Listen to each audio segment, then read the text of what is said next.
everyone, and welcome to episode 9. Yes, I said 9 of UCF Business Talk. I'm your host, Roger Phipps, COO of Seven Lights Marketing Agency. Very bird-eye view and a few other things to throw in the pot.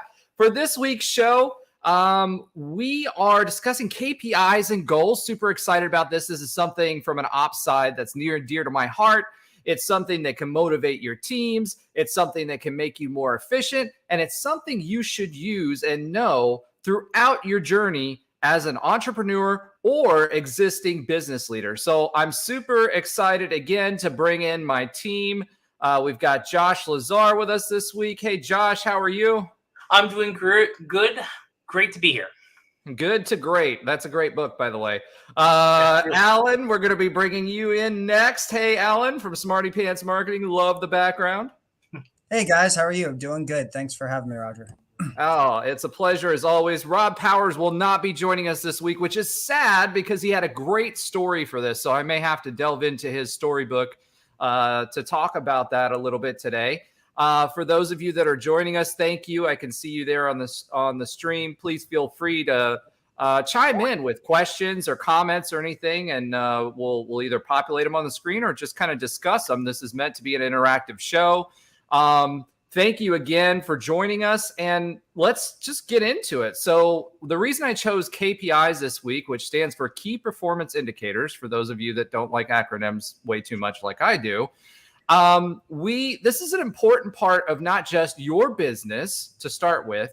You're continuing to evolve your business and grow as time goes on. And that's whether it's an entrepreneur, whether you're starting your business, or if you're already a mid-size or large business, KPIs is something important for you to know, have visibility on, and utilize with your teams. And it'll help you grow and your business grow. So, with key performance indicators, let's start off with why are they important, right? In any business that you have, understanding what matters to your profitability, to your growth, and to your process is super important, right? You need to understand your process. You need to monitor those things so that over time you can continue to adjust and pivot. You always hear us talking about pivot when it's necessary, because when you start your business or when you start in your business, if you're joining a team, where you are today is not where you're going to be 6 months from now, not where you're going to be a year from now. And if you're rapidly scaling or rapidly growing, that's going to change rapidly along with that. So you're constantly having to pivot. Plus, it's a great way for you to identify and set your goals, not only for yourself, but your team. Understand what's working, what's not working, and that should be a continuous conversation. And by continuous conversation, that means your one-on-ones. You should have that biweekly or monthly at the very least. So that's really why it's important, because the KPIs are what's important to you, which transitions to your goals for your team. And the goals for your team is what drive you forward, because they're doing all the nuts and bolts. As an organization or as a leader, you're going to get a budget. You need to generate a certain amount of revenue, and you do that by producing X amount of widgets or services or whatever. Your sales team needs to know what their goals are to meet your revenue goals. Your cost centers need to know their goals so that they can basically limit the amount of costs that they're producing within that. So becoming more efficient is important in the process, right? And so it really impacts everything that you do, and you understanding what your costs are will help with pricing as well. So that's kind of a broad overview of like key performance indicators and why they're important. But I want to kind of start with you, Josh. Have you identified, or since you're a relatively newer business, have you identified key performance metrics for you, and which ones have you found the most valuable?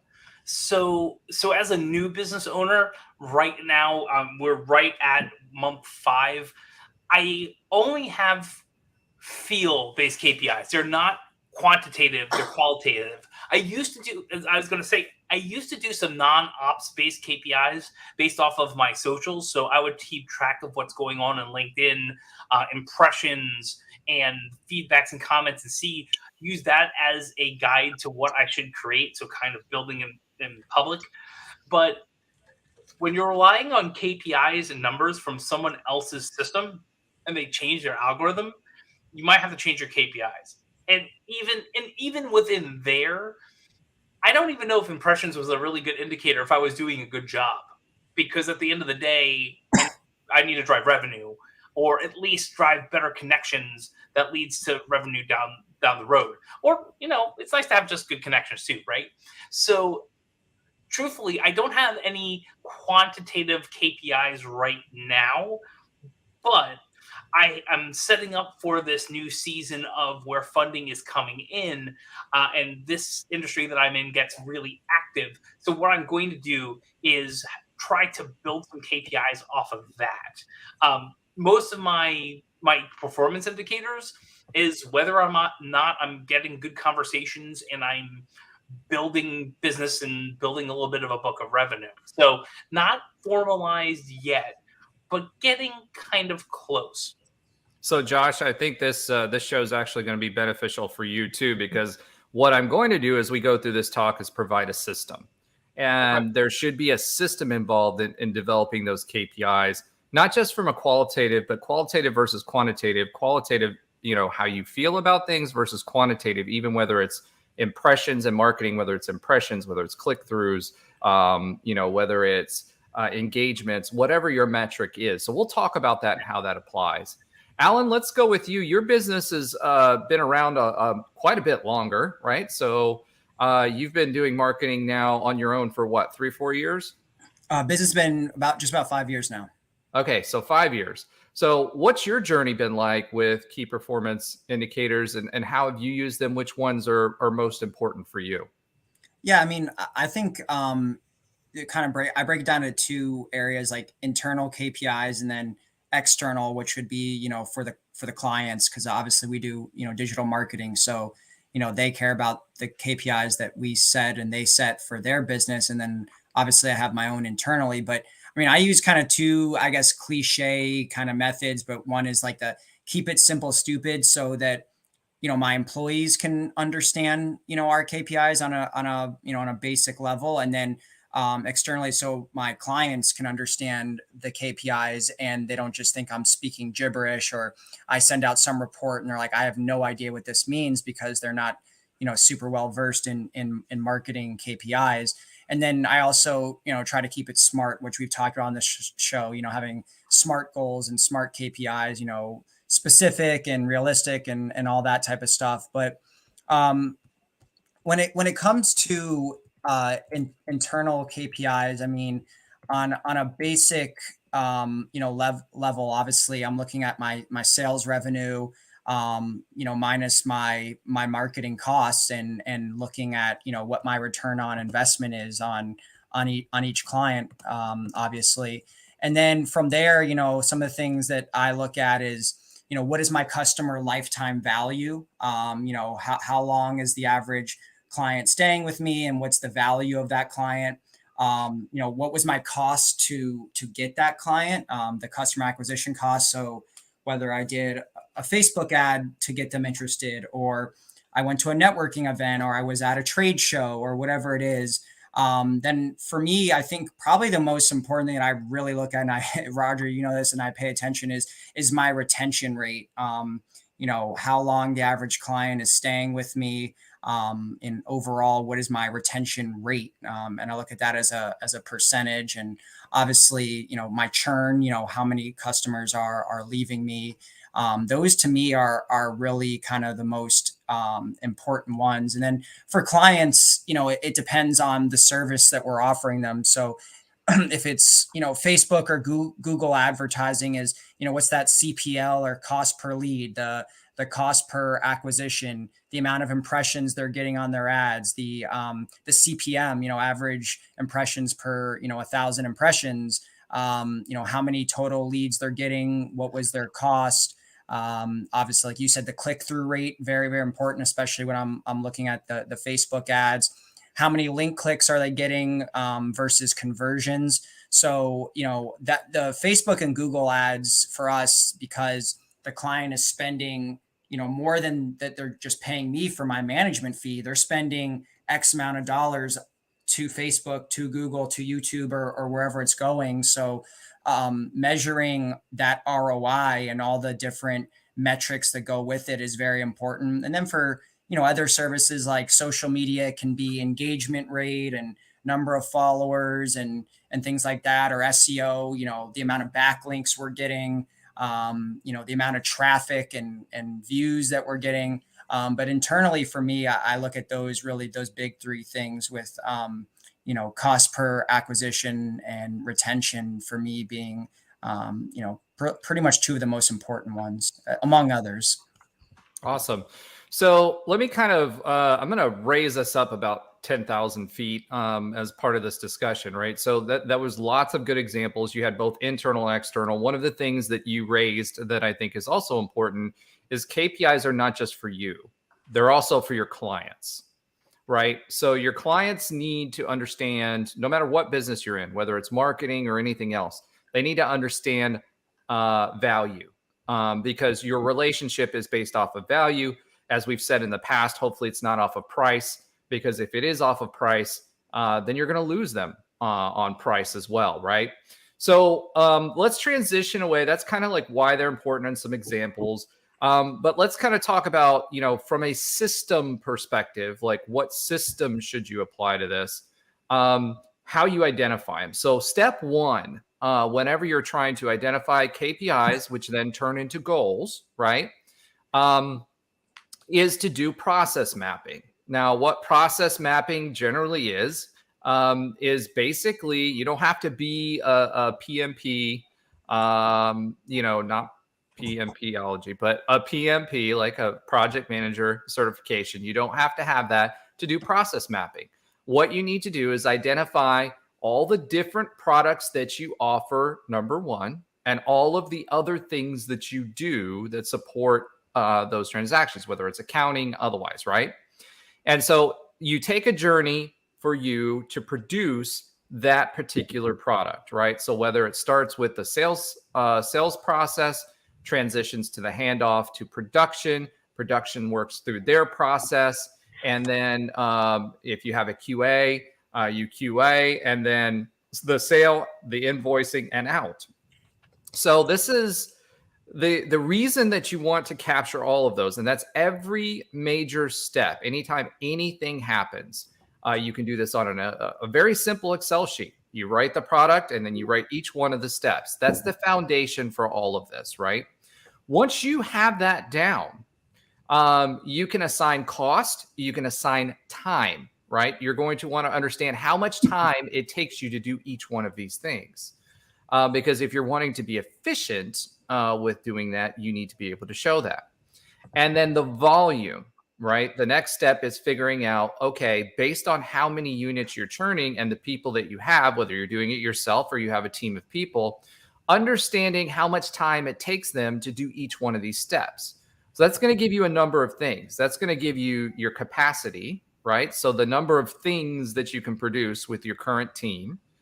It's going to give you an idea of, whether from a large scale, whether you should even be producing that particular product, right? Because if it's super, super heavy and super, super, labor intensive, and you look at your margins, it may be a situation where you shouldn't be doing that product at all, unless it's a loss leader that's part of your sales strategy.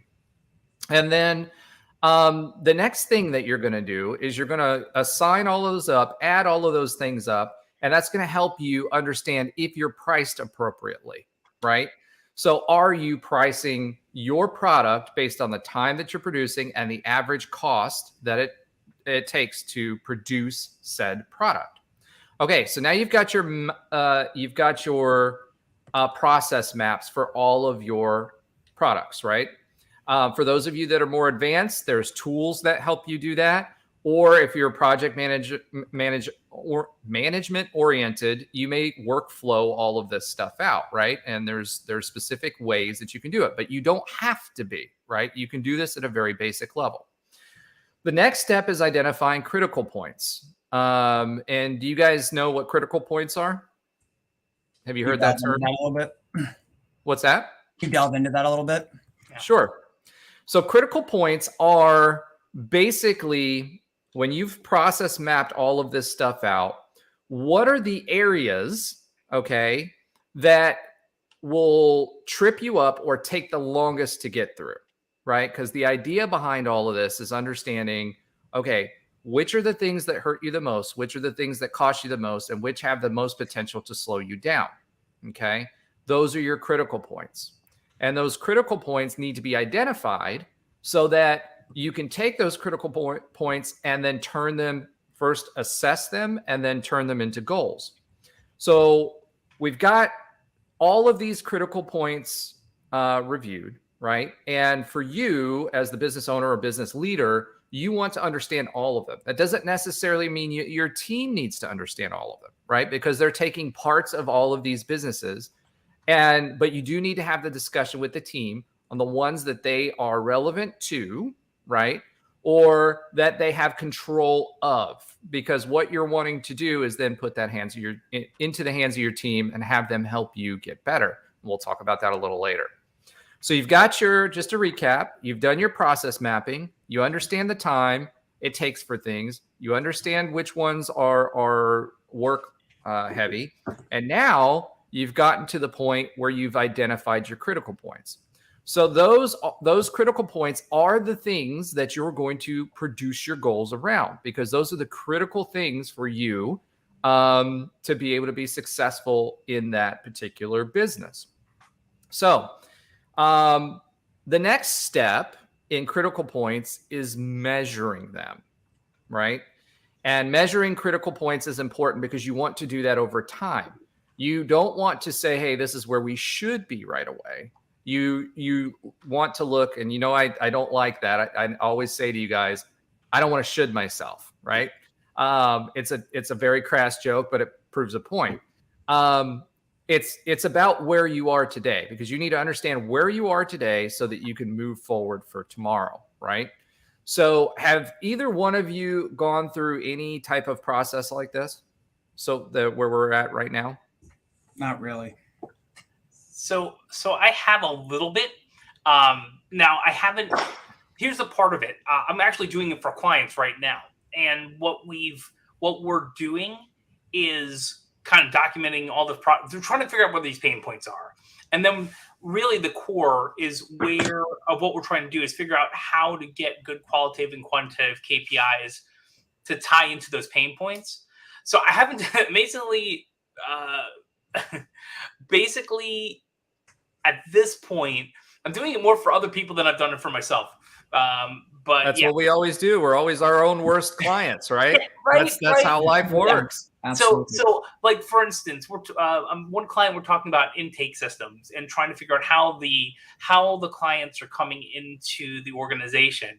So I've taken their walk-in intake system, completely mapped it out, have all the decision points in one place based off policies and procedures. I'm going to go match it to what's happening in real life and sometime coming up soon. So I know where those break points are, and I feel like I know where we can do that. So for someone else, I've seen it and I've done it, and I've done it for myself as a CIO and other organizations. But when we're talking about my business, I have not. Well, good. So now you're going to learn the importance, and I can give you some tips on my experience in that from the ops world on how to do that. So, all right. So the next step is you've identified your critical points. Now the question is how do you measure them, right? So measuring your critical points, the first thing you need to do is identify them. Okay. And step one is saying, this is where we are today. And those become your goals, right? From the macro level. So as a department, you have a revenue goal that you have to hit, right? Because you're a sales organization. Every business, no matter where they start, is a sales organization to start. I don't care if you're an accounting practice or anything else. Every interaction, every time your accountant talks to his buddies on the weekend, should be talking about your business, right? And that's super important. People hate to say that. A lot of people don't like the word sales or think of them that way, but they have to be. So you've identified all of these processes. You've identified all of these critical points. and you've identified where you are today. The next step is now to break those out, right? So you're going to break those out by who does what, right? There's going to be overlap on some of these transactions, right? If you've got a large enough organization, you've got multiple people that are doing the same thing, they're going to be specifically providing, for example, QA for you, right?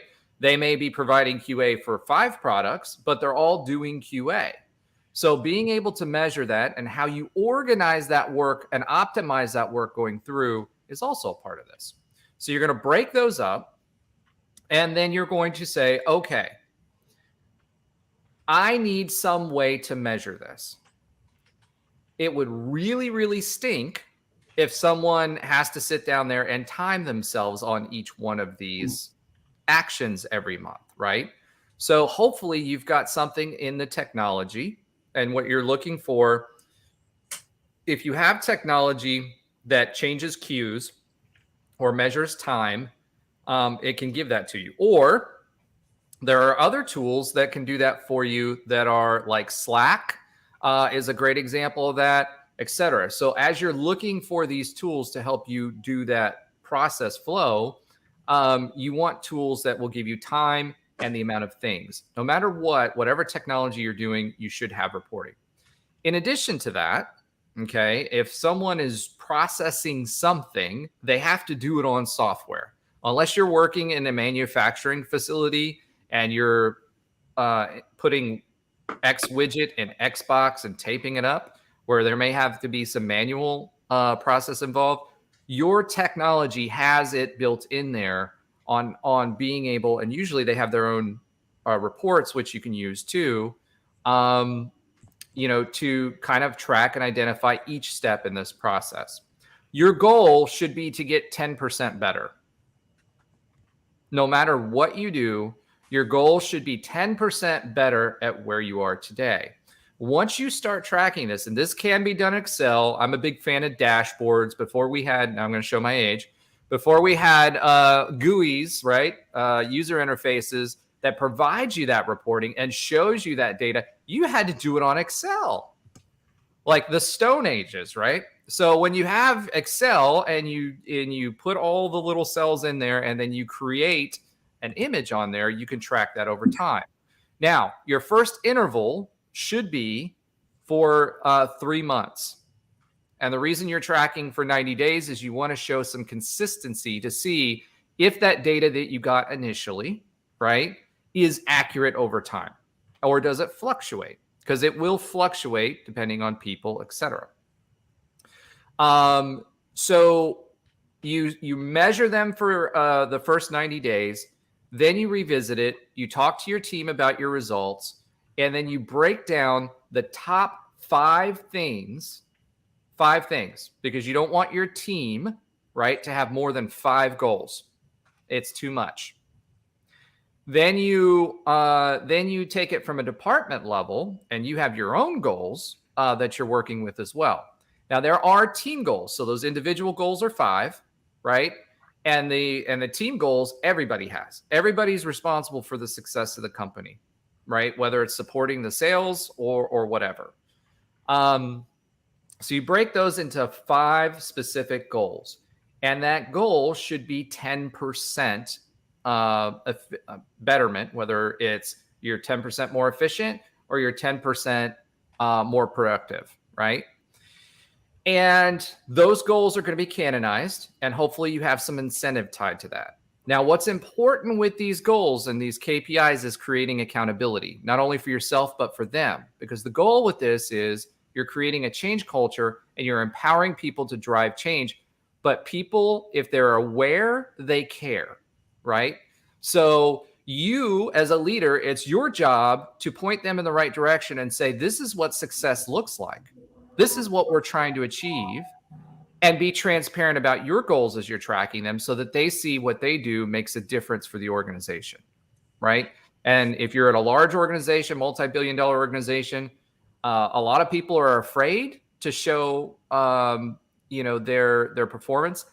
I'm going to ask you guys a question. Here's a personal question for you guys. How do you feel about sharing performance among peers? So if you've got a team and you've got your goals set forth, and now you're sharing their performance among peers, how do you feel about that? Josh, you're shaking your head and smiling, so I'm going to let you. I have a feeling you may have a different take than I do. Yeah, so I've seen it work and I've seen it tear down people, right? I think it depends on the team. I think it depends on the team. I think it depends on the culture in the organization. And I think it depends on how open everyone else is to having this type of insights shared. Because it absolutely can tear apart the culture of a team. If you're just, this isn't something you do, you're just like, oh, I heard a good idea on UCF Business Talk Live, and I think we're going to do this. We're full of them, or full of something. Right? Both are true, but this is not something that I would say just pull off of a podcast or a live stream and go, I'm implementing it. You really need to know your organization. Now, if you have an organization where you have really good open communications, you already have team members that are kind of building off each other and talking about things and trying to motivate and push each other forward, it can work. You just have to know your business. For me, especially with the teams that I have that are relatively young, I'm not going to be doing that. But that's not to say it can't work in the right situation. All right. I'm going to shift over to Alan. What do you think, Alan? Yeah, actually, I agree with Josh, but I think it does matter with the culture of it. But yeah, my team is a little bit more seasoned now, and I think sharing that stuff is really important. I mean, mainly for growth, right? I mean, I think sharing that stuff is really, really important, and having those conversations and being able to share with peers too. Being able to, I mean, how I've grown is being able to trade those type of industry street secrets, or just be able to share with other people and get ideas and bounce ideas off people. And so I think that's really important. But I agree, it has to be the right time, the right place. It has to be the right culture, and employees that probably understand why that's happening. So kind of what Josh said, but I think it depends definitely on the culture. Okay. Great points of view. Thank you guys for sharing them. I'm one that's always a fan of transparency, right? Because I think transparency creates accountability, and it also provides opportunity. And by opportunity, I mean, it takes away the veil, right? Of one, there's a lot of times that the 80-20 rule is absolutely 100% true, right? 20% of your people are going to produce 80% of the work. It's just how it is. And that's okay. It's not bad. You've got people that are super high performers, but if you're a super high performer, that means you're performing above and beyond everybody else. You're doing more than average, right? And then you've got your average people. 80% of those people are the people that are coming in. They may not have the motivation, or, hey, they look at this as a job. They're not bought in, but they come in, they consistently do their work, and they go home, right? As long as you set those goals and they're meeting those standards, then that's not a bad thing. Now, that doesn't mean you don't move the goalposts, right? Every year you try to get a little bit better at everything, but you still need to do that. Now, another place that these need to be communicated is through one-on-ones. Communication is 100% vital, and that needs to be not just you communicating, and especially if you have multiple layers between you and those individual contributors, right? They need to have their own dashboard where they can see their own performance real time, do the work once a month at the least, where they can say, here's where I am relative to my goal. And if you're incenting them, by a raise, a lot of companies will do a 1 through 5 rating or whatever. They need to understand where they are relative to that. Then you don't want to get to the end of the year and say, hey, you don't get a raise because I've assessed you at a 3. One, you've not given them the opportunity to better themselves. 2, you are not having the right conversations with people, right, throughout the year. And 3, you've got a lot of lost opportunity, Mr. Leader, throughout that entire year, or Mr. Business Owner, throughout that entire year, that you've just thrown away and you can't get that back. So take that into your one-on-ones. They should be able to be provided with that. And they, in your one-on-ones, and we'll do another segment, or not another segment, another show about, communication and one-on-ones, but they should know what those are, and they should be bringing their numbers, right, for the month or for biweekly into that meeting and briefing you. Now, you already know what the numbers are. That's not the point. You want them to know what their numbers are. So again, you as a leader should be focusing on those. These are the most important things of about your job. This is how we measure success here. You should be aware of that, right? And if we're not meeting that standard, there has to be a conversation that's collaborative with your team member, right? That says, hey, how are we going to fix this? It's not, I'm going to provide you the answer. You're going to critically think, and we're going to think about that. And if we're not meeting it as a department, during our department meeting or our organizational meeting, if you're a small organization, hey guys, we're not hitting the mark here. Why is that happening? Right? Now, going back to those critical points, once you've identified where that problem is, the next step is to do the process over again, because now you know where the issue is and you've been tracking it over time so you can see what everything else is doing. But if this thing is all of a sudden having a problem, you as the leader can go in and talk to your team, or your team can talk to you in those one-on-ones and saying, hey, I'm noticing this, right? How do we fix it? Well, first we focus on it and we figure out how we do it and create critical points around that again, right? So you're drilling down even further on those critical points. Once you've got those figured out, you're gonna create goals around that and then start tracking and monitoring those goals that you've created, because now you have the opportunity to figure out what's going sideways over time. And you're expecting them to bring those numbers to you. And if they're not performing, they're aware of that and they know that they need to come in with a collaborative idea. And as a leader, you're not giving them the solution or dictating the solution, which is even worse, right? You are giving them the opportunity on the floor and you're asking them questions. That conversation should be question and answer period, right? And they should be providing you with a solution, because as you hear their solution, you kind of ask more questions, you tweak, you come to consensus. And once you've come to consensus, then you empower them to act on it. And by doing that and having that conversation, now they can't blame you if it goes sideways and it doesn't perform, right? Because they absolutely will. Folks that aren't motivated or don't have the best interest at heart, they are looking for things to blame, right? Your job as a leader to create an environment where it's like, look, if we fail, we're failing forward. We figured out that this doesn't work, right? That's cool. I'm not going to blame you for that. However, if you don't come in and participate in the solution, or you continue to fail, right, and you're not doing anything about it, then you're not the right fit for this organization, because you're going to hurt that 20%, right?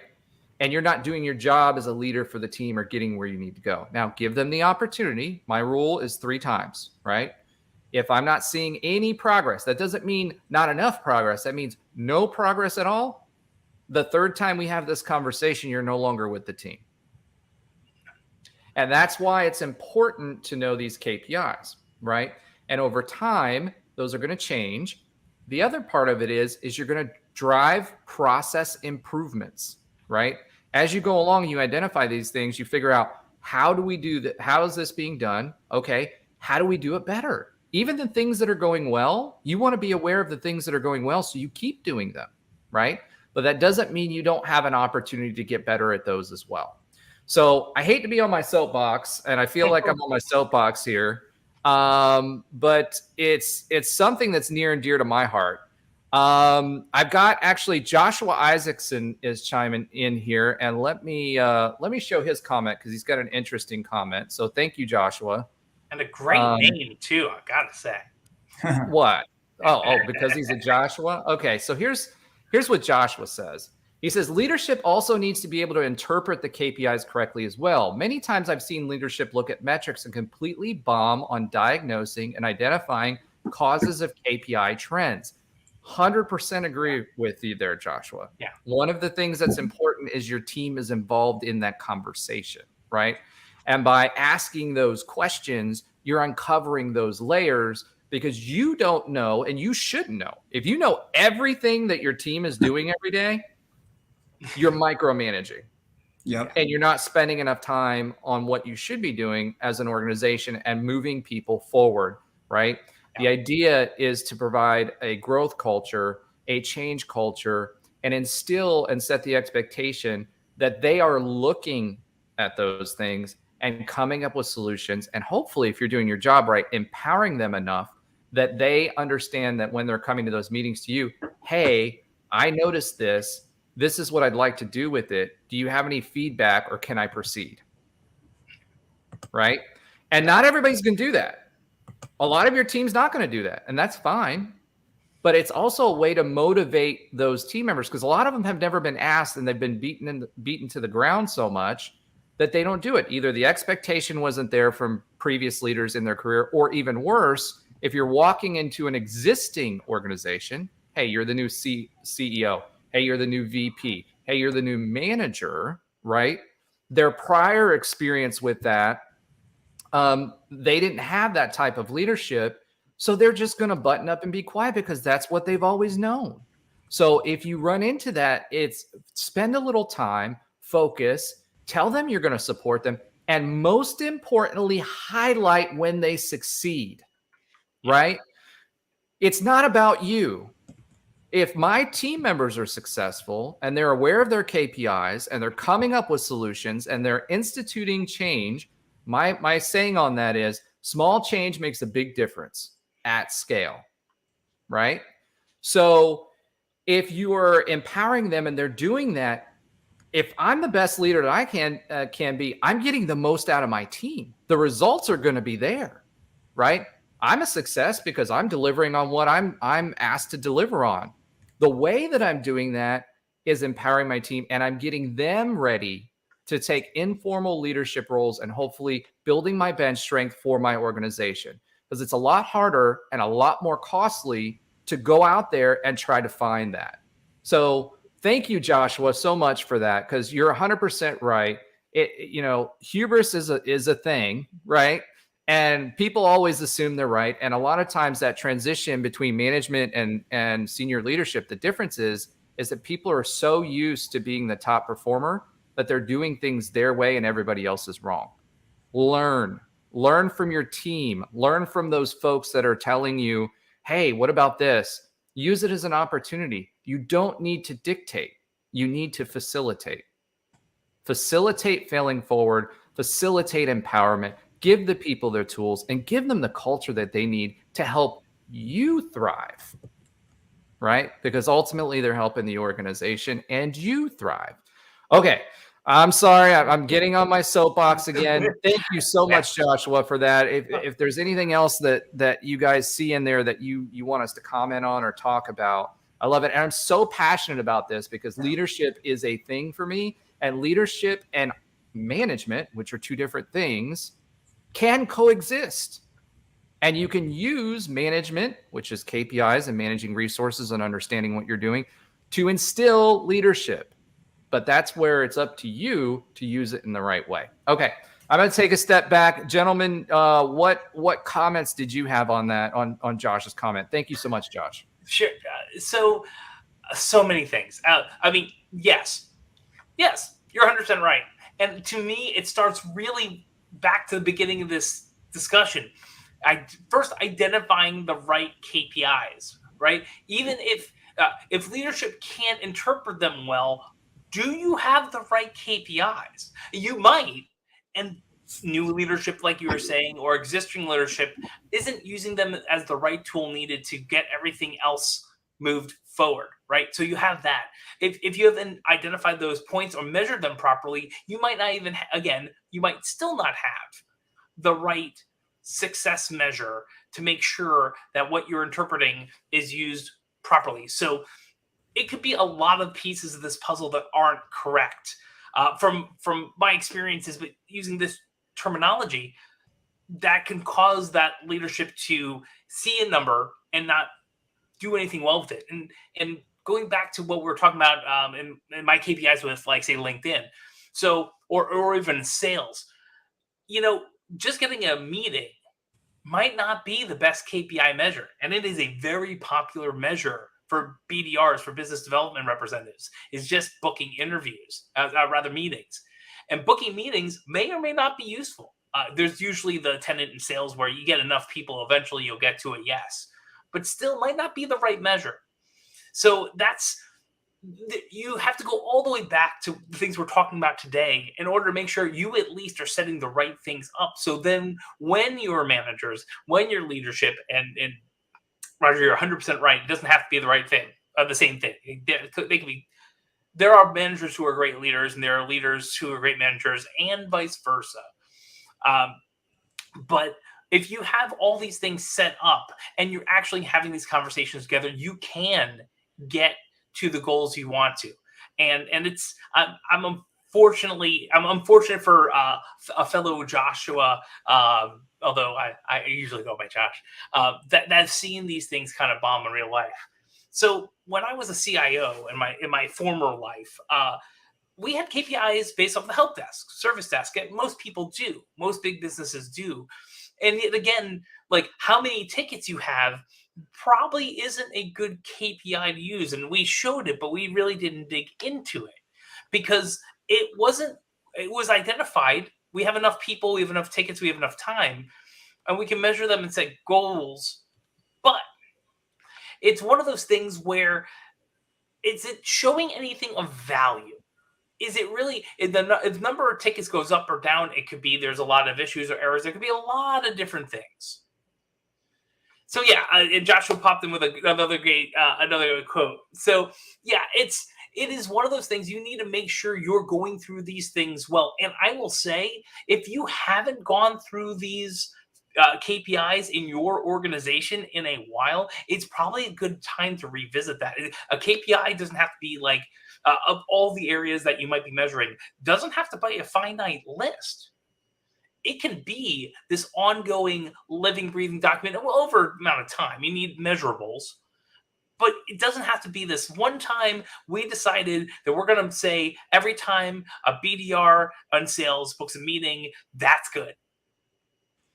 And when a thing changes, I'm using sales because sales is pretty popular right now, and sales is something a lot of business owners either have to do themselves or have a team doing it. The measurables in sales, based off my research and what I've done personally, has changed within the last year because money has changed within the last year, and how people are buying has changed greatly in and out of the pandemic. So because of all that, you have to make sure you're measuring the right thing at, I won't say the right time. You need some history, and it can lag.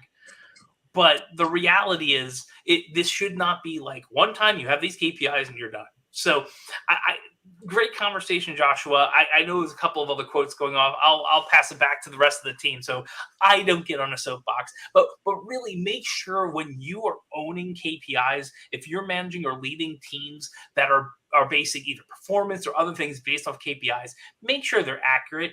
Make sure you have a chance to fix them. Make sure you have, this is a bit of a living, breathing thing that can adapt to the times that you're currently in. Because it's specifically in sales, that has changed drastically, just even from the beginning of 2023. So what I'll say to that, and since you're using sales as an example, right? Sales in itself is a numbers game. And it's a percentage game, but anything, right? Whether you're like, for example, indirect lending, how many applications I take, how many people am I talking to, right? How many dealers are you visiting? Okay. How many applications are they sending? If you're measuring that, then you know, hey, if you've signed a dealer up, right now, how many of those are they sending to me, right? And some of them will send more and some of them will send less. That's an indicator of your product, right? And whether that's the right fit, and it might be an adjustment for your product, because this doesn't just affect process, it's also product, it's also pricing, right? If you see your sales numbers going down, how are you comparing to How are you comparing to the rest of the marketplace there as well? So there's a lot of different things. So you've got the number of people that you're seeing, how much times they're submitting something to you or giving your business, right? And then if you are getting a chance at that business, are you closing that business? Right. So there's another portion and another KPI that you're looking at, right? So your conversion rate. So and then when you're closing that business, are you surveying them, right? Are you going back and building something out around a net promoter score? For those of you that are not familiar with the net promoter score, that means it's a measurement. It's not an exact science, and some of them really stink, for lack of a better term. But a net promoter score is their likelihood, right, to come back to you and do business with you again. So that's all of those things are important to measure. You should be having part of that communication is going to be part of that communication with your team throughout the year, right? And as you progress along. So I'm going to get off my soapbox because I do love to hear myself think, as everybody knows. And I'm an extrovert. So let's go back to Alan. Alan, do you have any thoughts on that? Yeah, I mean, I think it's like you said, you set the tone as the leader of the organization. And if you don't have proper KPIs and have those monthly meetings, that's going to roll downhill. And I think, if they don't have those KPIs, they're not going to even know what expectations they have. And they're not even going to know what failure looks like. And that's obviously very important. So, and that sets the motivation too. I mean, if they know what KPIs are going to hit, what motivation they're going to have to meet them, whether that's a raise or a promotion, that's obviously really important. And I'm, still relatively new as a leader. My employees, building a team of more than just me has really happened in the last, 18 to 24 months. So I'm still growing with a lot of this, stuff, setting KPIs, having consistent meetings with my team. And it's something I like, I know I need to work on, but, when I was working at Breakthrough Beverage, which is a wine and liquor distribution company that's in 16 states around the country, I was the director of social media, and they set KPIs for me and had clear, goals for me to meet. But what I also liked was, I felt they were kind of creative because the role that I got at that time in that year, social media, a director of social media was actually a relatively new role, not as we know it now, where every, big or medium organization has one. So they asked me a lot what they felt what KPIs I should be hitting and what should we use to measure that. So I feel like that's important to have that conversation, with your employees, is like, what KPIs do you want to hit? What are your goals? And, maybe coming up, collaborating with some of those things together, because as you get more and more out of, a role of doing everything in your company and project management and all the different strategies and operations and all that, and you become more of just the leader and the face of the company, you may lose sight of some of what KPIs are important within your business or within the specific strategies and products that you offer. So I think having that feedback from someone that's in it day to day and knows the tactics and the strategies and knows what's a successful number or metric is really important too. So for me, though, it's, I want to continue to grow in that aspect, but having those conversations consistently so they know what expectation is, what, falling below or meeting or exceeding expectations is super critical.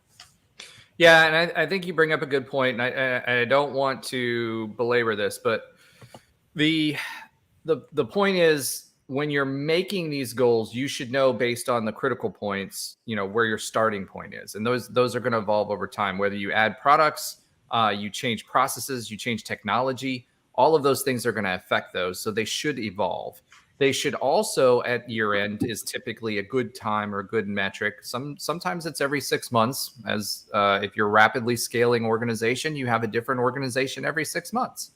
So if that's the case, right, then you should evolve those every 6 months, and you absolutely should have your employees involved in that conversation. right? You have your ideas, you bring them together, and the employees should have the opportunity to, provide their input and agree to those before you set them forth as the goal. Once they're set, though, it's all about accountability. Now, if something happens in your technology process, whatever, or scale, then you absolutely should set time to pivot. I like to use that word, pivot. Um, you know, uh, for those of you that are my generation and watched Friends, pivot, right? The That should be part of your process as well, because again, what I've always advocated on this show, right, is making sure that you create a change culture, and a change culture will take care of a lot of that for you. And hopefully, you got enough sales that you are going at rapid speed, and you've got enough sales that you have to do that anyway. So, okay. Wow, we covered a lot. I got really passionate tonight so far. Since we've got some folks that are interacting tonight, is there anything that you guys kind of want us to touch on KPIs and goals on this, or is there anything else out there that you guys want us to kind of touch on this? And then while they have a chance to chime in, gentlemen, was there anything else that you can think of, or questions that you can think of that we should talk about other than what I put out there already? Nothing's popping to mind right now, but I will say, when you're talking about the people who are on the live chat, knowing this will probably be somewhere up on a podcast in the near future. So that's sometimes why it's nice to be live, because if you're here with us when we're doing this live, you comment in our streams, whether that's in LinkedIn or Facebook or YouTube, mostly on YouTube, we can get these conversations live, right? So it's wonderful. It's like going to a podcast live. Like there's a really popular podcast, How Stuff Works, or Stuff You Should Know is actually the one that's coming up actually in the Orlando area, and they travel around, and watching it live is wonderful. And you can have feedback after they're done with the taped recording. But sometimes it is just nice to be there live and not hear it in post. So yeah, everyone who is listening to this later, just say taped? Nobody tapes anything anymore, Josh. Record. I had an FCC license when I had DAT recorders. Like I'm old school. Yeah, I'm old school radio. So yeah, I had to splice reel to reel back in the day, and I'm not that old, but we still did that in the 90s. So yeah, tape. Tape is still a word, and Friends is still a sitcom people are watching now too.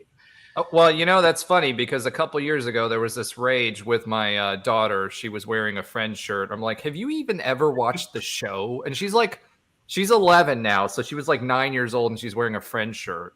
Yeah. I'm like, what? Have you even watched it? Like, do you even know? Has your mom showed this show to you? My daughter has a Notorious B.I.G. shirt. She has not heard. Oh yeah, that's another big thing now too. They're running around with that. So graphic tees. Okay, we're getting off topic here. So not only do you get KPIs, but you get graphic tees on our show this evening. So there you go. All right, Smarty Pants with a Z. Anything from your seat? I mean, one thing maybe would be, you talked about kind of old school being using Excel, to look at some of these KPIs. And now there's platforms out there. What platforms maybe would you recommend, if any? That's really industry dependent, to be honest. I mean, it's heavily industry dependent, right? So, there's a lot of different ones, and actually it even got to the point where some, like, if you're big enough, when I was working for Disney, for example, I worked for their financial arm. We built our own. So we used an ARCU database, and we built our own GUI on top of that.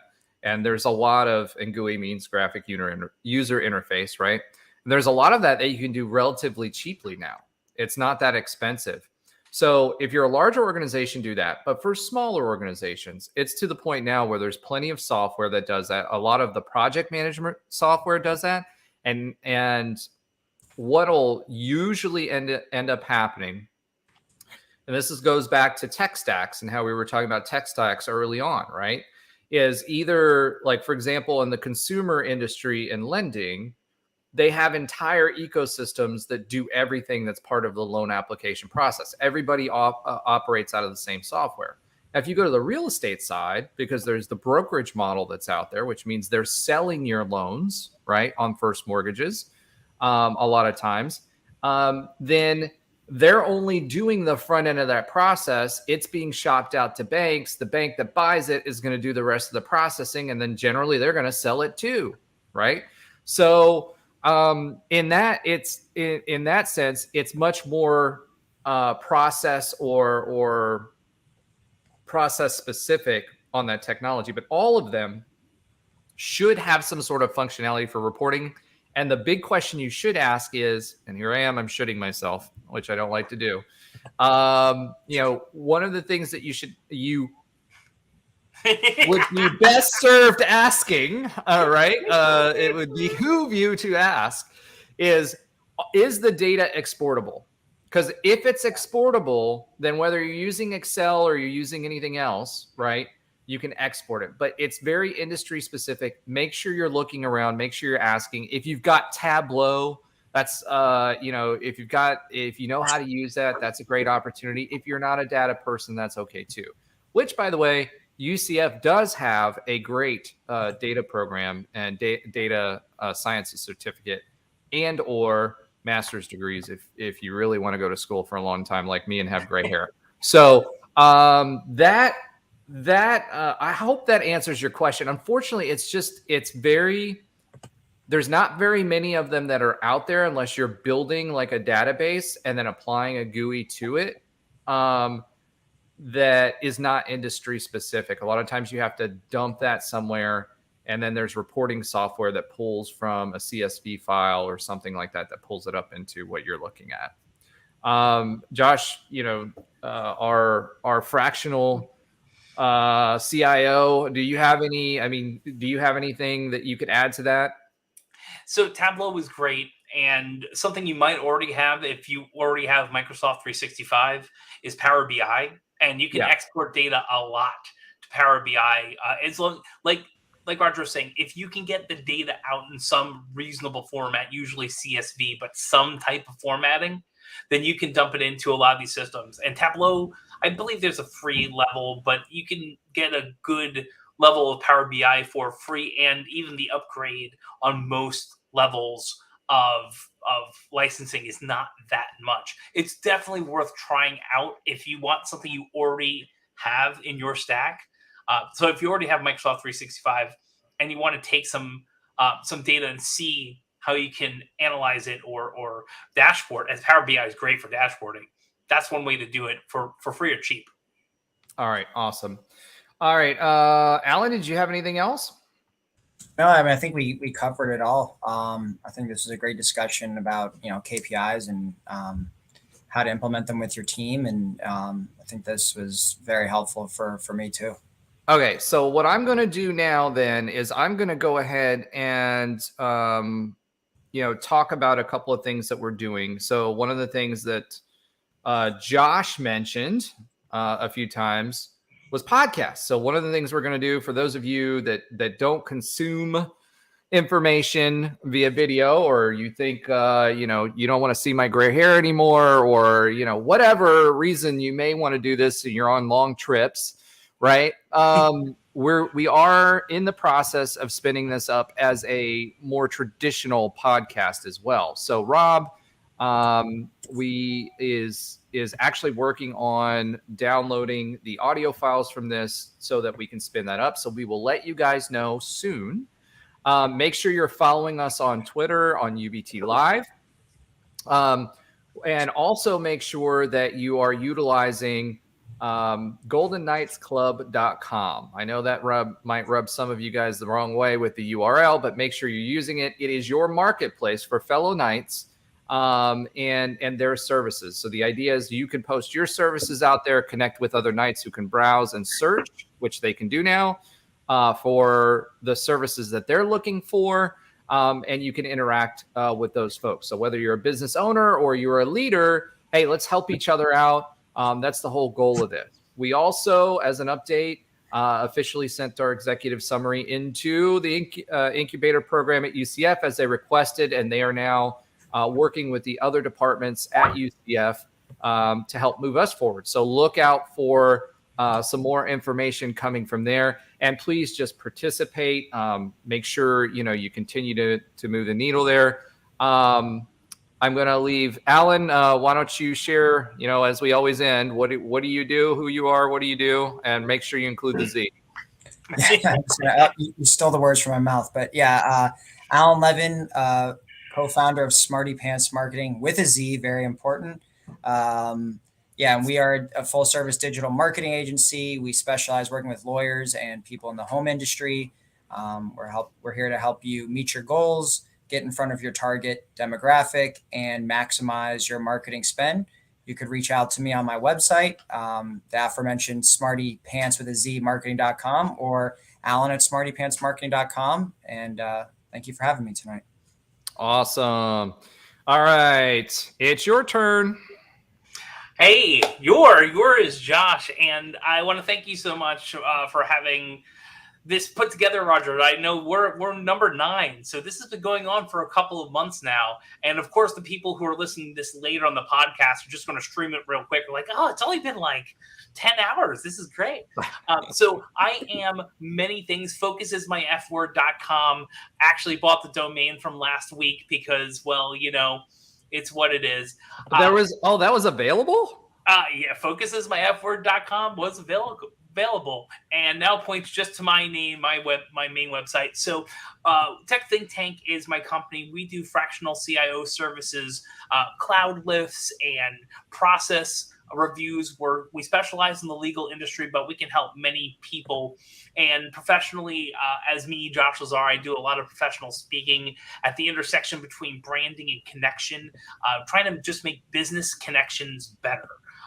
There's some software being developed for that, but I just hate what's going on in our marketplace, what's going on in your inboxes, the people who don't know you, the spammy emails, the spammy sales, not what Roger and Alan do whatsoever. They know how to do it right. There's a lot of people who don't. So I'm trying to get rid of all that and just have better connections so businesses can work better with other businesses. So you can find me at Josh at techthinktank.com. Feel free to send me an email. I'm at Josh Lazar just about everywhere, even on Threads, and which is now 50% down, as I just read some articles earlier. But who knows what it's going to be by the time this gets onto your radios and your cars and your iPhones and Android. So Josh at techthinktank.com is the best way to get in contact with me, and hopefully we can help you out. I'd love, though, to banter for 3 minutes more, but I'm not going to because that's Roger's job, because we talk about hitting 107 almost every single Oh, I was watching that. I was literally watching that. That's hilarious.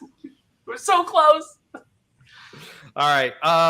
So I'll try to make up the 3.5 minutes. No, I won't bore you with that. All right. My name is Roger Phipps. As Josh mentioned, 7 Lights Agency. So www.7lights-agency.com.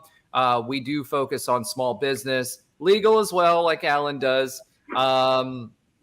Higher education, and generally any type of marketing. We have a focus on video. So if you need editing, production, anything like that, but we are a full service agency. So we can help you everything from A to Z. And then in addition to that, you can also find me there. So if you want to email me there, it's r.phipps, Phipps at 7lights-agency.com. You can also visit the website. And then if you're interested in consulting, I do that on the site as well. It's bossleadershipsolutions@gmail.com. Come be a boss like me. There's a lot of other companies, but we aren't ready to discuss those. But anything that else you guys need, let me know. Great conversation this evening. Obviously, I'm hyped up on that. We actually have 3 guests that are coming on here soon, so excited about that. And remember to like, subscribe, follow, and grind. 105, Josh. Close.